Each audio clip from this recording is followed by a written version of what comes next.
Let's take a quick look at how to use the audio and video features of a classroom. Here's a typical classroom lectern. You will find an HDMI cable to connect a laptop, and a document camera for displaying objects or writing on paper, and at least one wireless microphone and a holder that recharges the microphone batteries. Most rooms also have an older style VGA cable for devices that do not have HDMI. To play audio when using this cable, you'll need to also plug in this separate audio cable. If your laptop or tablet doesn't have an HDMI or VGA port on it, to use the wired connection, you will need to bring an appropriate adapter to get connected. Finally, you will find a touch panel that controls what appears on the projector, the volume of any sources used, and other functions of the room. One thing you can't see on the lectern but is available is an Apple TV. It is used to receive video wirelessly and show it on the projector. Okay, let's look at how the touch panel is used. To turn on the projector, just press the source button you want to display. For example, let's hook up a laptop. I'll plug the HDMI cable into my adapter, and the adapter into the laptop. Now, I'll press the laptop button on the touch panel. The screen will come down, the projector turns on, and in a moment, the laptop image will appear. Let's play some sound on the laptop. Maybe that's a little loud. We can adjust that using these buttons on the touch panel. Note these do not adjust the microphone volume, only sources such as laptops. Speaking of microphones, if you are recording or streaming your lecture, you will get the best sound when using the wireless microphone. Your voice will also come through the room speakers, making it easier for students in the room to hear you.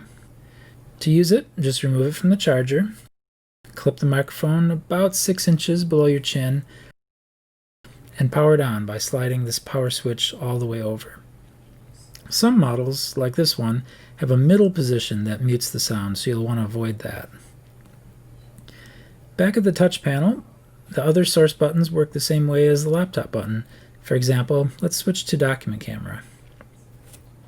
The camera folds down when not in use, so just bring the camera arm back to a good height for the object you want to view. And if it's not already on, press the camera's power button. It takes a moment to power up. Let's place an object down and look at it on the projector. You can zoom in and out using the buttons on the document camera, and there's also a focus button that will improve the image after moving the arm or zooming. Now let's try the Apple TV. I'll select the room's Apple TV from my iPad's screen mirroring menu. In many cases, the Apple TV will then put up a code that your device will prompt for to verify that the person connecting is in the room. I'll punch in that code, and then we're connected. Most rooms also have a Zoom PC installed for streaming your lecture live to remote students. That Zoom PC might also show as a source in the touch panel, so you can project a remote lecturer, for example. One other thing you can control from the touch panel is the lecture recorder. Just press this button to see the camera preview and move it as needed, and also do some basic starting and stopping of recordings. In most cases, it's more convenient to request your class be recorded with an automated schedule, but this basic control is available just in case. Some touch panels have extra room-specific features, such as lighting control. Also, some rooms have more than one projector. In that case, you'll see multiple columns of source buttons on the touchscreen, so you can show different sources on each projector. Note, though, that if you are recording or streaming, only one source will be captured. One last thing, if you need help with the AV system, you can press the Report Problem button on the touchscreen. It will then ask if you would like assistance as soon as possible or at the end of class. You can also cancel a request for help if needed. When you're done using a room, just press the off button to turn off the projector and raise the screen.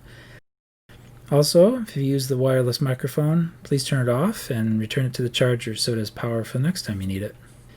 That is all for this overview video. If you are interested in more detail on any of these sources or features, please refer to separate videos on those topics or contact CAEN at umich.edu anytime. Thanks.